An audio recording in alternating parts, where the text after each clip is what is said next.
Oke, bismillahirrahmanirrahim. Assalamualaikum warahmatullahi wabarakatuh. Terima kasih. Selamat pagi. Semoga selalu diberikan kesehatan dan keberkahan di setiap pagi harinya, dan semoga selalu diberikan semangat untuk menimba ilmu, berdiskusi, serta bisa membagikan ilmu yang bermanfaat untuk orang-orang di sekitar kita. Oke, pada kesempatan kali ini melanjutkan dari pertemuan sebelumnya pada mata kuliah toksikologi klinis, ya, toksikologi dan analisa air. Pada kesempatan kali ini saya akan mengampu terkait dengan materi teknik pengambilan dan preparasi sampel toksikologis. Jadi kalau sebelumnya kita sudah menganalisis kira-kira apa saja sih zat-zat yang beresiko memang dia termasuk ke dalam golongan racun atau toksik.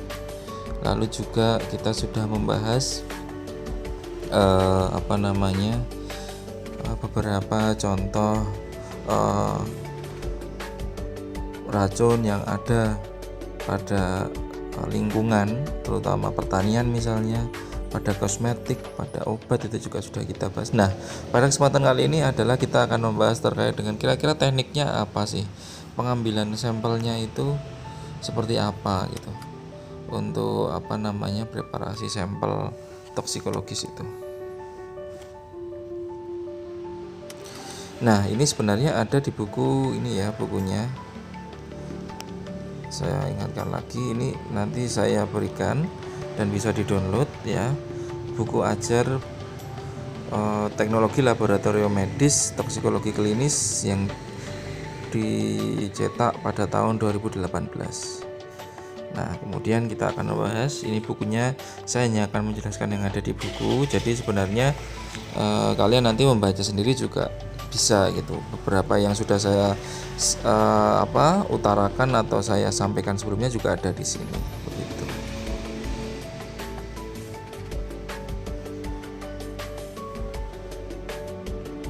Kita langsung masuk ke dalam bab 3 ya.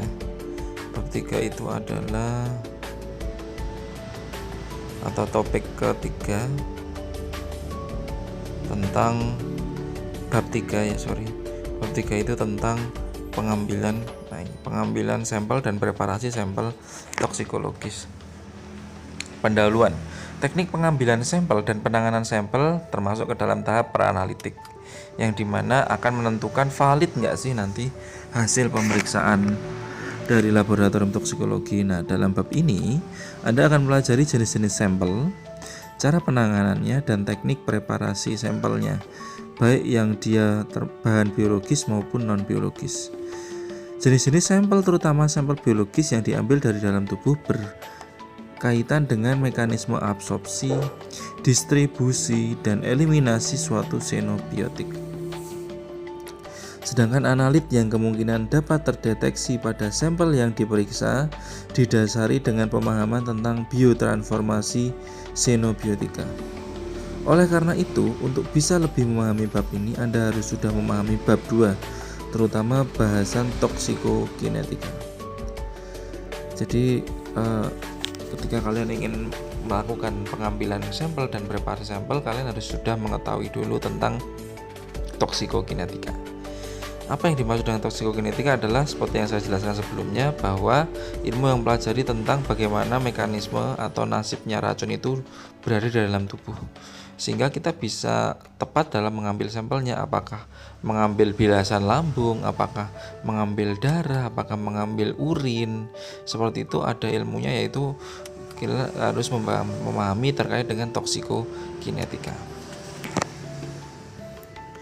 Nah, pada topik 1 dipaparkan jenis-jenis sampel yang dapat diambil, baik sampel biologis pada korban yang masih hidup atau mati. Selain itu juga sampel non-biologis yang berupa barang-barang yang berada di sekitar korban yang diduga mengandung zat yang dicurigai, yang dalam bab ini disebut residu kejadian. Pengambilan sampel terutama darah memerlukan pemahaman tentang plebotomi dan hal-hal yang berkaitan yang sudah Anda dapatkan pada mata kuliah plebotomi. Jadi selain aspek dari harus mengetahui tentang toksikokinetika, juga harus mengetahui juga mata kuliah plebotomi adalah pengambilan darahnya itu. Karena apa? Karena nanti juga tekniknya juga sama seperti pengambilan darah juga nantinya itu, atau sampel yang lain. Penanganan sampel juga hal yang sangat penting untuk mempertahankan agar analis tidak mengalami perubahan selama proses pengambilan sampel sampai nantinya dianalisis. Jangan sampai nanti ketika kalian mengambil sampel setelah terus ada waktu loading time terlalu lama, terus kemudian mau kalian baca sampelnya, itu ternyata sampelnya rusak. Nah, itu sehingga nanti akan ada kerugian juga dalam memahami diagnosis laboratorium gitu, sehingga perlu juga mengetahui cara peliputan, pemilihan cara dan bahan pengawet dan pengangkutan bila diperlukan proses rujukan. Nah, jenis-jenis sampel toksikologi itu silakan dibaca. Saya langsung masuk ke dalam ini tabelnya. Ada tabel yang pertama adalah faktor-faktor yang mempengaruhi sampel. Jadi pertama adalah usia, penanda usia omset tulang seperti kolagen, crosslink itu meningkat pada anak-anak. Terus jenis kelamin itu terkait dengan hormon seks, apabila yang mau diambil adalah hormonalnya. Lalu kemudian berat badannya itu juga berpengaruh, di mana kreatinin urin meningkat dengan massa otot. Asupan makanan terbaru, glukosa plasma, trigliserida, terus menunda atau mengurangi penyerapan obat itu juga mempengaruhi nantinya sampel yang mau kita ambil. Diet itu maksudnya mengurangi makanan, atau diet artinya makanan atau nutrisi yang kita makan. Terus kemudian variasi sirkadian, lalu siklus haid, kehamilan, perubahan psikologis, perubahan fisiologis, serta adanya obat, sehingga bisa mengaburkan teknik pengambilan sampel hingga nanti diagnosis laboratoriumnya. Nah, faktor samplingnya yang mempengaruhi nantinya adalah yang pertama spesimen salah, yang dimana perbedaan nilai antara plasma dan serum, darah dan vena arteri, sampel urin acak, dan 24 jam misalnya potasium yang lebih tinggi dalam serum daripada di dalam plasma. Itu juga berpengaruh nanti lama waktunya. Terus kemudian kesalahan pengumpulan sampel, ketiadaan inhibitor enzim yang tepat memungkinkan adanya aksi enzim lanjutan seperti katabolisme glukosa atau neuropeptida. Kegagalan dalam mengasamkan urin akan menurunkan katekolamin urin. Maka penggunaan ETA juga akan menurunkan kalsium plasma. Nah, jadi tergantung sampel yang mau kita uji juga, apakah berpengaruh ada nggak resiko dengan dia ikatan dengan kalsium plasmanya juga. Lalu kontaminasi dengan etanol, 2-propanol atau alkohol lain yang digunakan sebagai desinfektan sebelum venipuncture dan dapat membatalkan uji etanol. Misalnya mau yang kalian gunakan adalah untuk mengetahui seberapa kandungan etanol dalam darah, tapi kemudian menggunakan desinfektan alkohol lain ternyata bisa berpotensi terkontaminasi. Nah, itu juga kesalahan pengumpulan sampel. Hemolisis misalnya, lisis sel darah merah dapat menyebabkan perubahan unsur penyusun plasma, terutama potasium, fosfat, dan beberapa enzim. Kontaminasi seluler, adanya platelet yang mengikuti sentrifugasi yang salah akan meningkatkan serotonin plasma. Penyimpanannya salah atau berlebihan itu juga berpengaruh. Pengambilan sampel selama infus, sampel di dokat pemberian infus akan memberikan konsentrasi nyawa yang menyesatkan yang diinfuskan atau terjadi pengenceran konstituen darah lainnya. Ini sumbernya di buku toksikologi klinik dari Flanagan 2007. Sampel biologi sangat mungkin mengandung agen infektif sehingga harus ditangani dengan hati-hati, terutama jika berasal dari penyalahgunaan narkoba atau yang berfungsi resiko infektif. Contohnya TB, hepatitis B, HIV. Selain itu juga urin yang paling tidak mungkin bersifat infektif. Biasanya darah yang bersifat infektif. Staf yang melakukan kontak rutin dengan bahan berpotensi infektif harus dilatih dengan benar, dan penanganannya dan pembuangan sampel biologis yang aman, termasuk ketika harus divaksinasi hepatitis B, polio, tuberkulosis, dan tetanus, karena beresiko juga karena dia selalu memegang agen-agen sampel yang kontaminasi atau infeksius itu. Nah, jenis-jenis sampel seperti yang ada di buku ini adalah yang pertama adalah dari darah. Darah itu bisa ada darah arteri, ada darah vena. Lalu kemudian kadang juga bisa darah dan cairan terkait seperti darah utuh atau whole blood, cairan yang bersirkulasi melalui arteri, kapiler, dan vena. Tubuh manusia dewasa mengandung sekitar 5-6 liter darah. terdiri dari plasma dan sel darah. Jika seluruh darah dianalisis, sampel harus dikumpulkan ke dalam antikoagulan yang tepat, dicampur dan kemudian dibekukan untuk melisiskan sel sebelum analisis. Catatan juga ya, darah tersembunyi adalah darah yang ditemukan hanya dalam jumlah jejak, terutama pada feses. Ini tidak digunakan sebagai sampel analisis. Selain itu, catatan yang lain adalah apabila menggunakan pengawet ya atau antikoagulan, itu juga dilihat juga apakah dia bereaksi dengan sampel toksikologi atau kemungkinan agen toksikologi yang mau kita mau kita identifikasi. Kita harus melihat itu juga. Terus kemudian ada sel darah, termasuk sel darah merah, cairan cerebrospinal, darah tali pusat, lalu plasma juga. Terus yang kedua, cairan tubuh selain darah. Ini seperti cairan amnion adalah cairan yang mengelilingi janin di kantong amnion. Ini apabila terjadi resiko teratogenik pada kandungan atau pada mengaruhi janinnya. Terus kemudian aqueous humor atau cairan yang berair yang menempati ruang antara kornea dan iris mata. Terus ASI atau adalah cairan kaya protein dan lemak yang diproduksi oleh ibu menyusui. Ekskresi pertama, ASI kolostrum sangat kaya akan protein. Aspirasi empedu adalah cairan asam yang mengandung enzim pencernaan, makanan dan sebagainya, diperoleh dengan aspirasi dari lambung. Getah bening adalah cairan kekuningan yang berasal dari kelenjar getah bening. Cairan peritoneal, ini cairan yang menumpuk di daerah peritoneum atau daerah perut ya. Terus air liur itu juga sering digunakan. Semen itu apabila ingin diuji dari cairan mani ya, yang dimana terdiri dapat dari semen dari sentrifugasi dan spermatozoa. Cairan sinovial ini yang ada di sendi lutut misalnya. Terus kemudian air mata itu juga bisa, cairan vagina bisa, vitreous humor atau cairan transparan yang kental yang terkandung di balik lensa di mata. Terus kemudian cairan yang ketiga adalah cairan atau residu ekskresi. Empedu adalah cairan kuning atau hijau tebal yang diekskresikan oleh hati melalui kandung empedu. Udara yang dihembuskan ekspirasi itu juga bisa. Jadi yang pertama itu empedu. Karena kenapa empedu ini juga berfungsi selain juga dengan hati membantu dalam proses metabolisme, dia juga berfungsi untuk menetralkan adanya kemungkinan racun. Sehingga kenapa cairan empedu ini bisa digunakan untuk mengetahui, karena dia residu ekskresinya akan berada di cairan empedu atau hasil yang dikeluarkan oleh hati juga. Itu kita bisa uji apakah ada mengandung zat yang berbahaya atau toksikologi enggak di situ. Terus kemudian misalnya yang terkait dengan oksigen, alkohol yang diminum itu kalau di luar negeri kita mengujinya menggunakan udara yang dihembuskan atau ekspirasi.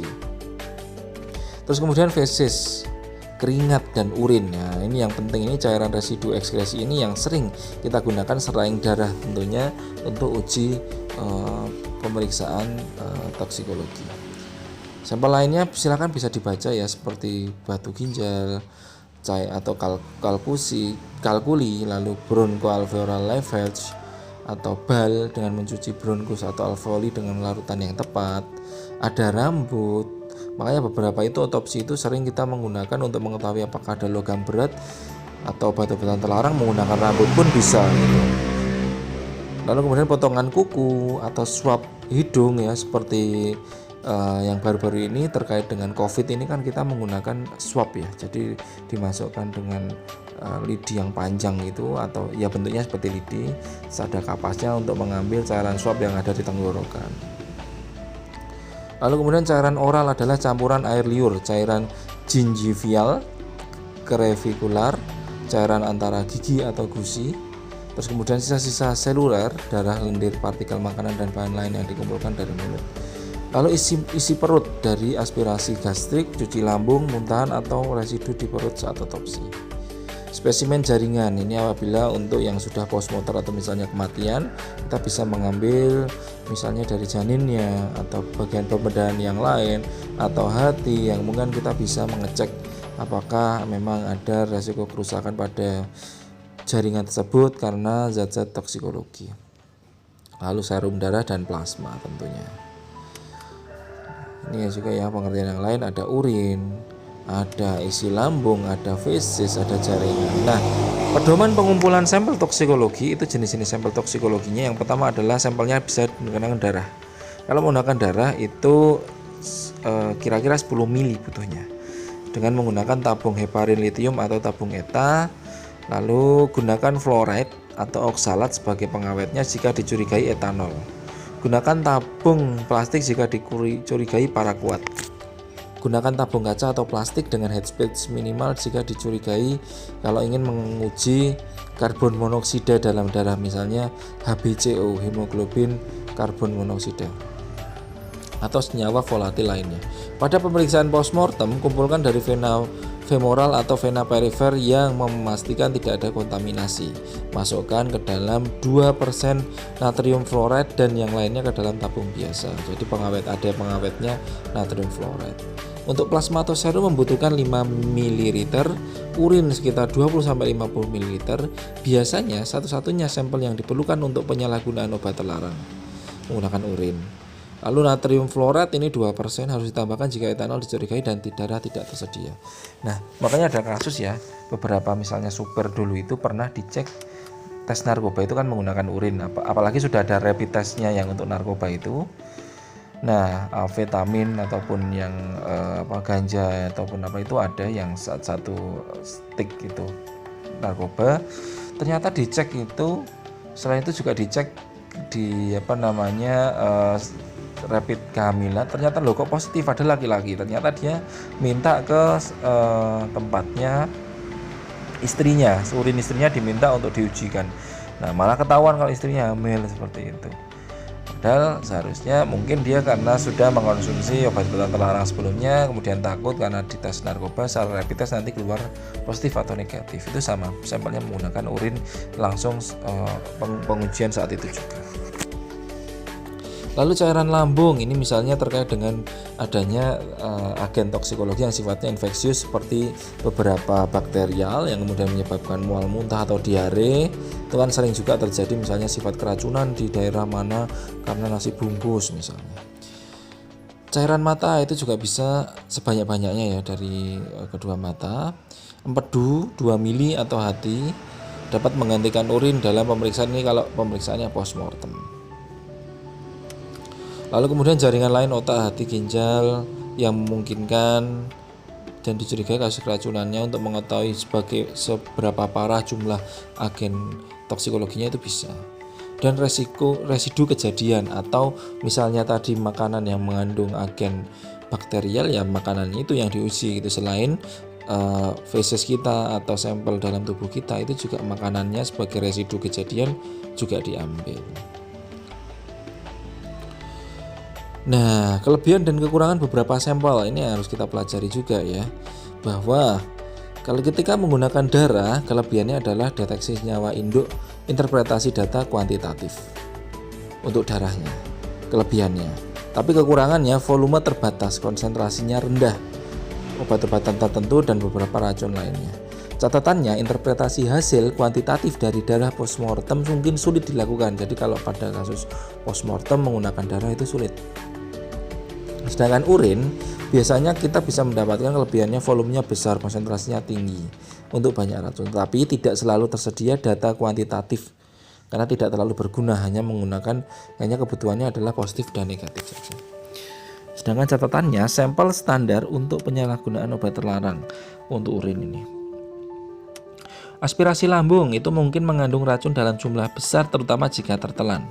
Tapi kekurangannya, sampel sangat bervariasi, tidak ada gunanya jika racun terhirup atau suntikan. Karena apa? Kalau terhirup atau suntikan dia kan sifatnya langsung ya, tidak melalui lambung, tidak melalui dia langsung didistribusikan melalui darah, terutama kalau injeksi gitu, tidak melalui darah, tidak melalui lambung atau saluran pencernaan, sehingga menjadi tidak ada gunanya kalau untuk sampel yang disuntikkan kalau mau mengambil aspirasi lambung. Pastikan tidak ada kontaminasi silang dengan spesimen lain selama pengangkutan. Jangan sampai nanti terkontaminasi dengan sampel air liur misalnya. Itu kan dua hal yang berbeda ya. Jangan sampai dia terkontaminasi antara aspirasi isi lambung dengan air liur.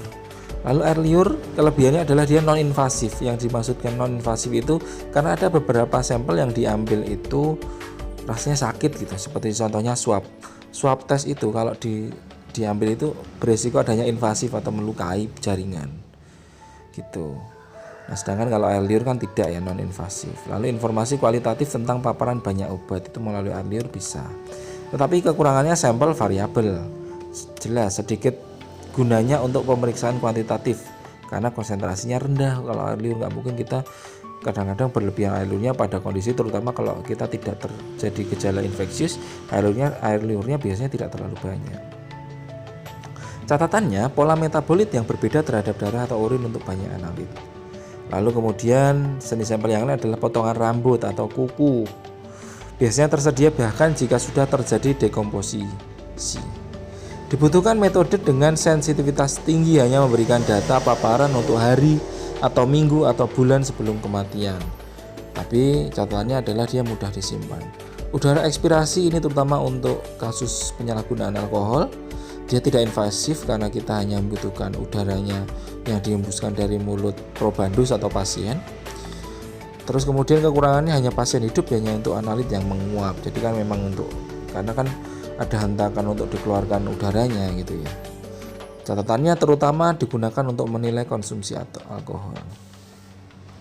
Terus yang lain adalah contohnya residu kejadian. Ini contohnya sampel yang mengandung racunnya itu yang ada di tempat kejadian. Mungkin mengandung sejumlah besar racun, tetapi kekurangannya mungkin tidak pernah racunnya diambil. Catatannya pastikan tidak ada kontaminasi silang spesimen lain selama pengangkutan. Cairan vitrus biasanya digunakan sebagai pengganti urin jika tidak tersedia, tapi volumenya terbatas dan biasanya 2 spesimen. Analisis mungkin bermanfaat untuk membantu menginterpretasikan data darah postmortem menggunakan cairan vitrus. Organ atau jaringan liver, ginjal, paru, dan otak mungkin mengandung jumlah besar racun. Jika tersedia maka jumlahnya banyak. Interferensinya dalam analisis data kuantitatif tidak selalu mudah ditafsirkan. Analisis mungkin bermanfaat untuk membantu menginterpretasikan data darah postmortem. Pengambilan dan penanganan sampel secara umum spesimen biologis harus disimpan pada suhu 4 derajat sebelum diangkut ke laboratorium. Didinginkan dulu berarti. Pengecualian untuk ini termasuk rambut dan kuku yang stabil pada suhu kamar. Karena beberapa spesimen itu harus disimpan dalam suhu dingin dulu agar tidak rusak. Dan kertas saring yang diabsorpsi darah kering yang merupakan cara mudah untuk menyimpan dan mengangkut sampel darah untuk analisis tertentu jika transportasi dan penyimpanan berpendingin tidak ada. Apalagi untuk beberapa spesimen sisa itu biasanya harus disimpan pada suhu minus 20 derajat agar nantinya untuk keberlanjutan penyelidikan. Nah, untuk darah, untuk pemeriksaan kuantitatif dalam toksikologi analitis, plasma atau serum biasanya digunakan untuk pengujian kuantitatif lawan beberapa racun seperti karbon monoksida, sianida, dan banyak senyawa organik volatil lainnya, timbal dan logam berat lainnya, dan beberapa obat seperti chlorthalidone ditemukan terdapat pada atau terikat dengan eritrosit, dan dengan demikian darah utuh hemolitik harus digunakan untuk pengukuran semacam itu. Ruang di atas darah di dalam tabung headspace harus diminimalkan jika karbon monoksida, pelarut atau bahan volatil lain dicurigai. Jika sampel telah dikumpulkan dan disimpan dengan benar, biasanya tidak ada perbedaan signifikan dalam konsentrasi racun antara plasma dan serum. Namun jika senyawa tidak ditemukan sampai batas tertentu dalam eritrosit, maka menggunakan seluruh darah utuh akan menghasilkan sekitar 2 kali lipat dari spesimen. Darah dengan antikoagulan heparin atau ETA akan menghasilkan darah utuh atau plasma yang sesuai.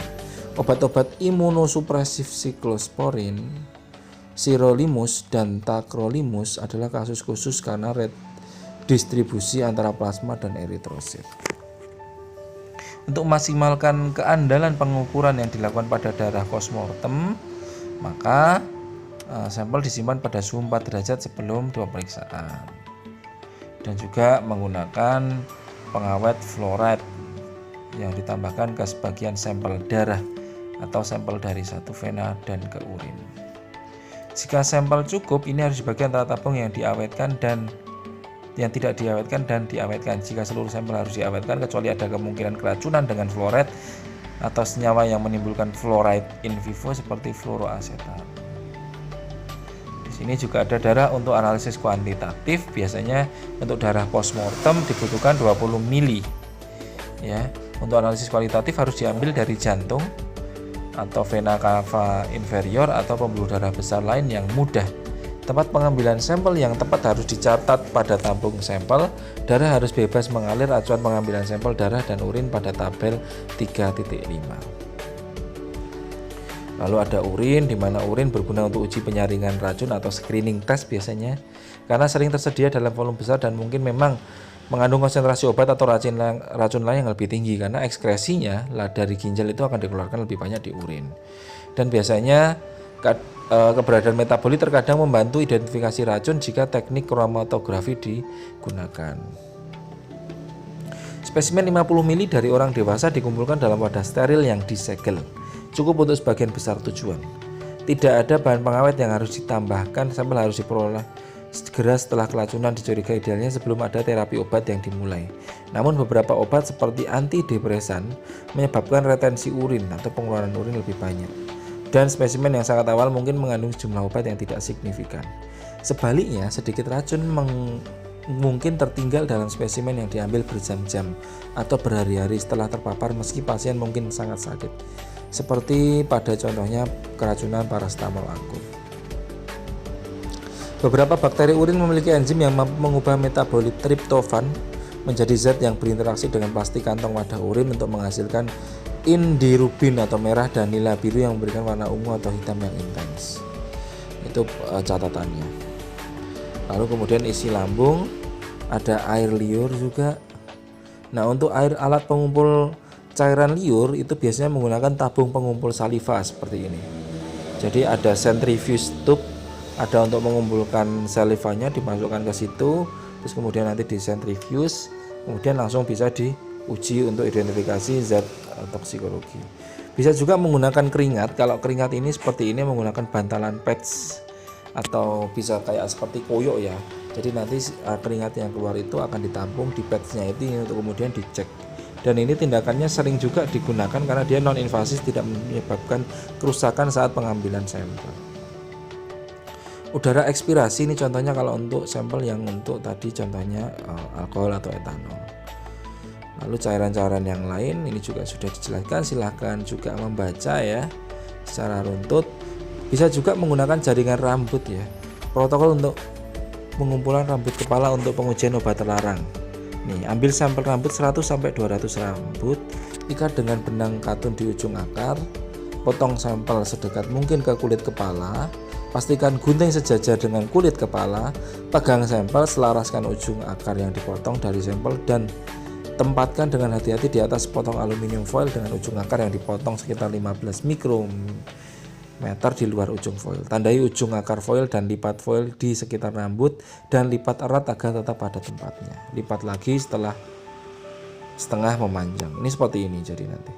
Digunting, dimasukkan ke aluminium foil, dilipat-lipat, kemudian nanti dimasukkan ke wadah terpisah amplopnya untuk sampel rambut. Bisa juga menggunakan tulang dan sumsum tulang. Ini biasanya beberapa untuk mengidentifikasi racun yang telah mengeriput ini pada jaringan lunak, biasanya untuk korban yang telah dikubur. Tempat injeksi itu juga bisa untuk diuji atau diambil dan residu kejadian. Wadah spesimen ini juga yang harus diperhatikan ya. Wadah spesimen urin, serum, darah, cairan lambung harus dari bahan yang tidak mudah pecah seperti dari polietilen yang kuat, tidak bocor, bersih dan kering. Tertutup rapat, tutupnya berulir ya, biar dia kencang banget jadi ada ulirnya gitu. Bermulut lebar. Bahan pengawet diperlukan jika spesimen harus dirujuk ke laboratorium yang lebih mampu atau jaraknya cukup jauh sehingga harus dikasihkan pengawet. Contohnya kalau misalnya untuk pemeriksaan obat pada sampel darah dibutuhkan volume 10 ml menggunakan pengawet sodium fluoride. Wadahnya harus gelas tutup ulir. Bisa selama 7 hari. Stabilitasnya. Urin juga sama, menggunakan pengawet sodium azid 0,1%, menggunakan wadah ulir dan bisa stabilitas selama 7 hari. Pengambilan darah dan urin untuk pemeriksaan laboratorium.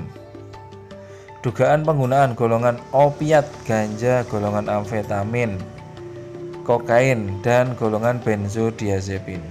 Urin, waktu perkiraan zat masih terdeteksi itu 1-4 hari, jumlah sampelnya 50 ml. Untuk ganja sendiri, kalau untuk yang di urin itu 2-7 hari, sekitar 50 mili sampel. Untuk yang di darah itu bisa sampai 72 hari, tergantung dari asupan berulang kali dari penyalahgunaan obat tersebut. Dan juga labelnya harus lengkap ya, tidak boleh labelnya itu tidak ada umurnya, tidak ada jenis kelaminnya, karena berpengaruh terhadap nanti diagnosanya, apabila dia wanita atau laki-laki, dia umurnya anak-anak atau dewasa, itu berpengaruh. Lalu juga penanganan khusus sampel toksikologi itu juga harus ada surat administrasinya, dan persyaratan teknisnya pengambilan barang buktinya itu harus ada berita acara pengambilan gitu. Lalu kemudian ada perhitungannya juga, tapi ini tidak penting, yang penting adalah cara teknik pengambilannya saja. Nah, untuk penanganan barang bukti di laboratorium, petugas laboratorium yang menerima barang bukti adalah petugas yang ditunjuk khusus, jadi benar-benar khusus untuk menerima barang bukti. Pengecekan persyaratan dicek dulu, jangan sampai dia rusak saat proses analisis. Jadi dicek dulu, oh ternyata saat proses praanalisis itu sudah lengkap, sudah bagus. Lalu laporan pemeriksaan dan permintaan kepentingan penyidikan dan penegakan hukum, ini apabila terkait dengan penyalahgunaan obat-obat terlarang. Lalu pedoman pengambilan sampel untuk diagnosis dan terapi. Sampel yang dibutuhkan: darah beku 10-20 cc, urin 50 cc atau 50 ml, bilasan lambung 500 cc pertama, muntahan atau isi lambung itu semua. Jika waktu sejak asupan zat toksik sampai pasien diperiksa tenaga medis kurang dari 4 jam, sampel yang dianjurkan adalah isi perut, muntahan, dan cairan lambung. Sampel harus diletakkan pada tempat yang bersih, tertutup rapat, dan diberi label. Jika langsung harus dibaca saat itu juga harus ditulis dengan keadaan tulisannya Cito. Laporan pemeriksaannya pada permintaan kepentingan diagnosa dan terapi dikembalikan kepada dokter yang meminta pemeriksaan. Dalam keadaan tertutup, kerahasiaannya tetap terjamin, diantar atau diambil dengan buku ekspedisi yang jelas, tanggal, hari, nama, alamat yang jelas, dan mengambil atau yang menerima hasil.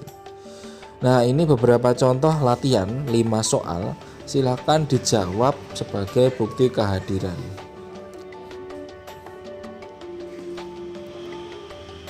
Lalu ini ringkasannya, selain juga nanti mengerjakan yang tes 1, pengambilan sampel adalah tahap praanalitik yang penting yang menentukan validitas hasil pemeriksaan sampel toksikologis. Tahap sampling meliputi penetapan jenis sampling, penetapan lokasi sampling, dan penanganan sampel, pengawetan, penyimpanan, dan transport. Jenis sampel meliputi sampel biologis yang berupa spesimen yang berasal dari tubuh manusia dan sampel non-biologis berupa cuplikan zat yang dicurigai serta residu kejadian, barang-barang yang diduga terkait dengan kasus keracunan. Penanganan sampel bertujuan agar tidak terjadi perubahan analit yang terkandung dalam sampel. Pemilihan sampel harus mengingat toksikokinetik senyawa yang dicurigai. Masing-masing sampel memiliki kelebihan dan kekurangan. Jadi selain latihan ini 5 soal ini, juga tes yang ini juga dijawab ya 5 soal ini. Nah, selanjutnya adalah kita akan bahas tentang teknik preparasi sampel. Teknik preparasi sampel ini kita harus mengetahui tentang sampelnya dulu, preparasinya seperti apa sebelum nanti dideteksi.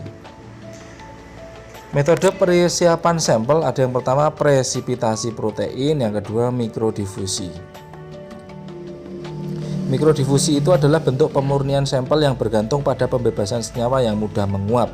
Contohnya misalnya yang mau diuji adalah sianida, hidrogen sianida, sehingga larutan uji yang dimasukkan dalam satu kompartemen sistem tertutup, senyawa yang menguap selanjutnya ditangkap menggunakan reaksi yang sesuai. Contohnya larutan natrium hidroksida dalam kasus hidrogen sianida yang disimpan di kompartemen terpisah dari peralatan Conway. Jadi ini nama alatnya adalah cawan mikrodifusi Conway. Ini untuk kasus misalnya mau menguji adanya kasus sianida dalam darah atau dalam plasma, yang dimana dia akan mudah menguap, sehingga untuk biar bisa ditangkap dia harus menggunakan larutan natrium hidroksida seperti itu. Lalu bisa juga menggunakan hidrolisis metabolit keterkonjugasi. Pelepasan konjugasi langkah penting dalam analisis toksikologi, terutama misalnya urin, karena banyak obat dan metabolit yang diekskresikan dalam urin dan dalam empedu, terutama sebagai konjugatnya. Ya. Jadi kita menghidrolisis dulu, melisiskan metabolit terkonjugasinya. Sementara konjugat lain seperti sulfat adalah senyawa ester, glukuronida dapat berubah ester atau N atau S-glukuronida. Di mana ada beberapa kemungkinan si racun tersebut mengalami biotransformasi atau metabolisme xenobiotik. Untuk memaksimalkan sensitivitas dalam screening obat, kita juga memerlukan mengukur konjugat tersebut secara tidak langsung, yaitu bersamaan dengan pengukuran analit yang tidak terkonjugasi. Teknik preparasinya adalah seperti ini ya. Apabila dia sampel berbentuk serbuk atau tablet, satu tablet sampel sekitar 50 mg serbuk larutkan dalam 10 ml metanol, bila perlu saring. Kalau dia sampel ganja lebih kurang 400 mg cuplikan yang telah diserbuk haluskan, masukkan ke dalam lemari tertutup, tambahkan 10 ml PE petroleum ether atau toluen dan kocok selama 1 jam. Kemudian saring, bila perlu tambahkan lagi pelarut hingga diperoleh volume 10 ml. Atau bisa damar ganja atau cannabis resin dan hasis oil cannabis oil. Untuk sampel cuplikan berbentuk cairan, ambil minimal 10 ml cairan tanpa penambahan zat lain. Untuk spesimen darah, serum atau plasma harus biasanya melalui cara ekstraksi dulu, diekstraksi atau dipisahkan darahnya atau serumnya atau plasmanya, agar nantinya benar-benar zat toksik tersebut yang akan kita uji. Peralatannya bisa menggunakan vortex, shaker, centrifuge, corong pisah, batang pengaduk, penangas air, sonikator. Reagennya bisa pelarut organik, natrium anhidrat, natrium hidroksida, asam sulfat. Cara kerjanya silahkan dibaca, sehingga nantinya terdapat beberapa fraksi A hingga fraksi D yang dimana bisa digunakan untuk ekstraksi. Jadi dia diekstraksi, dipisahkan agar benar-benar memang senyawa itu yang mau kita uji. Jangan sampai salah kita melakukan diagnosisnya atau deteksi laboratoriumnya. Seperti ini ya skemanya. Jadi yang mau diuji apa? Mau fraksi apa yang mau diuji? Apakah yang kita uji adalah fraksi A, fraksi B, fraksi C atau fraksi D? Terkait dengan pembagian fraksi A hingga fraksi D, itu adalah ini. Kalau fraksi A itu adalah obat-obat salisilat, untuk fraksi B itu barbiturat hingga fenitoin, fraksi C itu ini nitrazepam, paracetamol. Untuk fraksi D, jadi ini hubungannya adalah terkait ekstraksi untuk yang dia dicurigai menyalahgunakan obat-obat terlarang. Terus bisa menggunakan sampel rambut ya, dengan prosedur dengan pelarut berair. Ambil untai rambut, cuci dengan SDS dalam air, lalu bilas 2 kali, lalu kemudian dibilas lagi dengan aseton, kemudian keringkan dalam oven, baru setelah itu dipreparasi dan ekstraksi dengan metanol.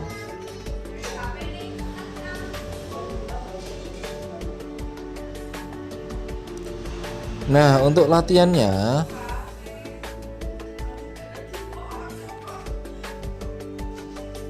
untuk dapat memperdalam, nah ini silakan latihan juga. Yang selanjutnya adalah ini, tujuan preparasi sampelnya apa, dan tes kedua ini apa. Walaupun ada kunci jawaban, coba dijawab dulu ya sebisanya. Untuk prosedur analisis toksikologi nanti akan dijelaskan oleh Bu Isnin. Jadi terima kasih, saya adalah tadi menjelaskan tentang teknik pengambilan dan teknik preparasi sampel. Mungkin itu saja yang bisa saya jelaskan, cukup banyak juga ya. Mungkin ada yang masih terlewat, silahkan dibaca sambil santai-santai. Apabila ada pertanyaan silahkan nanti bisa didiskusikan, bisa japri saya ataupun di ruang pembelajaran online yang ada. Semoga kita bisa bertemu kembali dengan keadaan yang lebih sehat, lebih berkah juga untuk kita semua, dan juga lebih berbahagia dan terus semangat dalam menjalani hidup. Kurang lebihnya saya mohon maaf. Wabillahi taufiq wal hidayah. Wassalamualaikum warahmatullahi wabarakatuh.